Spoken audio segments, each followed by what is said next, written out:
stories of the past. That night, the power had gone out twice, plunging the long, narrow hallways into pitch-black darkness before the backup generators kicked in. Emily was assigned to do rounds, which included checking the morgue in the basement, a task most interns dreaded. The morgue was a cold, sterile place, with rows of metal drawers containing the recently deceased. Some said they could hear faint whispers down there, but Emily dismissed the rumors as nothing more than superstitious nonsense, as she descended the creaking staircase to the basement. The air grew colder. The fluorescent lights flickered, casting eerie shadows that danced across the walls. She clutched her flashlight tightly, her heart racing in her chest. When she reached the morgue, the heavy door groaned as she pushed it open. The room was deathly silent, save for the faint hum of the refrigeration units. Emily exhaled slowly, trying to calm her nerves, and began her routine checks. Everything seemed normal until she reached the last drawer, drawer 13. Emily hesitated. It was just a number, she told herself, but her hands trembled slightly as she pulled it open. Inside lay the body of an elderly man, his skin pale and waxy under the harsh lights. According to the tag on his toe, he had died of natural causes earlier that day. As Emily was about to close the drawer, she noticed something strange. The man's eyes were open. She frowned, certain that they had been closed before.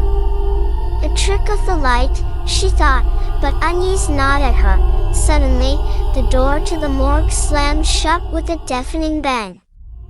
Emily jumped, her heart pounding in her ears. She whipped around, but the room was empty. She was alone. Or so she thought. The temperature in the room dropped sharply, and her breath fogged in front of her.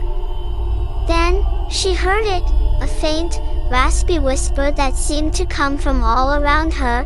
"Help me," Emily froze. The voice was weak, barely audible, but it sent a chill down her spine. She turned back to the body in the drawer. The man's mouth was slightly open, but that was impossible. Dead bodies didn't speak. "Help me." The voice came again, louder this time. Terrified, Emily backed away, her flashlight shaking in her hand. She bumped into one of the metal tables, sending a tray of instruments clattering to the floor. The sound echoed through the morgue like a scream. "Help me," the voice pleaded, now desperate and anguished. Emily's rational mind screamed at her to run, to get out of that cursed place, but she couldn't move. It was as if something was holding her in place, forcing her to listen. The man on the slab suddenly sat up, his lifeless eyes staring directly at her. His mouth moved, forming the words that sent Emily over the edge. "They buried me alive." Emily's scream tore through the morgue as the lights flickered wildly. She turned and ran, yanking the door open and fleeing up the stairs. She didn't stop until she was back in the brightly lit hallway of the hospital, gasping for breath. The morgue door slammed shut behind her, and the lights returned to normal, as if nothing had happened. But Emily knew she had heard the truth. Somewhere, in some dark corner of that hospital, the man had died again, alone, suffocated in his coffin, and his spirit had returned to the place where he had first been declared dead. The next morning, Emily handed in her resignation. She could never return to St. Mary's, not after what she had witnessed.